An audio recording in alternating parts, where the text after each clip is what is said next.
ഇന്ന് നമ്മൾ സദ്യ കഴിക്കാൻ വേണ്ടി വന്നതാണ്. അതും വേറെ എവിടെയല്ല, നമ്മൾ 1918s നമുക്ക് പിന്നെ ഒരു ട്രഡീഷണൽ ഫീലൊക്കെ കിട്ടാൻ വേണ്ടിയിട്ടും വീഡിയോക്ക് വേണ്ടിയിട്ടാണ് നമ്മൾ 1918s ആയിട്ട് വന്നത്. പക്ഷെ ഇവിടെ ഉള്ളിൽ കയറിയപ്പോൾ ഭയങ്കര തിരക്ക്. സദ്യക്കാണെങ്കിൽ സീറ്റും. ഇതിപ്പോൾ ഇവിടെ ഫോട്ടോ എടുക്കാൻ വന്ന ആൾക്കാരാണോ അല്ലെ സദ്യ കഴിക്കാൻ വന്ന ആൾക്കാരാണോ ഒന്നും മനസ്സിലാവണമില്ല. അങ്ങനെ പിന്നെ നമ്മൾ എന്തായാലും വന്നതല്ലേ, കാത്തുക്കാന്ന് തന്നെ വിചാരിച്ച് നമ്മൾ വന്നതന്നെ കുറച്ച് നേരം വൈകിട്ടാണ്.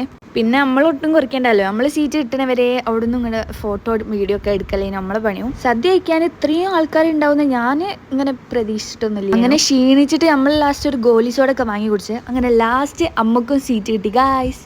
സീറ്റ് കിട്ടിയപ്പോൾ തന്നെ ഓല് ഇല ഇട്ട് വിളമ്പാനൊക്കെ തുടങ്ങി. പിന്നെ അപ്പുറത്തെ സൈഡൊന്നും ഇപ്പുറത്തെ സൈഡിൽ നിന്നൊക്കെ ഓരോ സാധനങ്ങൾ ഇങ്ങനെ വിളമ്പന്നേനു. അങ്ങനെ നമ്മൾ കുറച്ച് ഹൈ എക്സ്പെക്ടേഷൻ ഒക്കെ ആയിട്ട് വന്നിട്ട് അതെല്ലാം ഫ്ലോപ്പായി എന്ന് വേണം പറയാൻ. സത്യം പറഞ്ഞാൽ ഈ സദ്യ കാണാനും അടിപൊളിയാണ്, ഫോട്ടോ എടുക്കാനും വീഡിയോ എടുക്കാനൊക്കെ നല്ല രസമുണ്ട്. പക്ഷെ കഴിക്കാൻ മാത്രം അങ്ങനെ അല്ലാന്നുള്ളൂ. മേ ബി നമ്മൾ ചിലപ്പം ലാസ്റ്റിലേക്ക് ആയതുകൊണ്ട്, പിന്നെ ഭാഗ്യത്തിന് ലാസ്റ്റത്തെ സദ്യയാണ് നമുക്ക് കിട്ടിയത്. അതുകൊണ്ട് തന്നെ എല്ലാ സാധനങ്ങളും വെള്ളം കൂട്ടിയിട്ട് നീട്ടി വെച്ച പോലെ കേട്ടോ ഗൈസ് നമുക്ക് തോന്നിയത്. ചിലപ്പോൾ ലാസ്റ്റിലേക്ക് ആയതുകൊണ്ടേയിരിക്കും.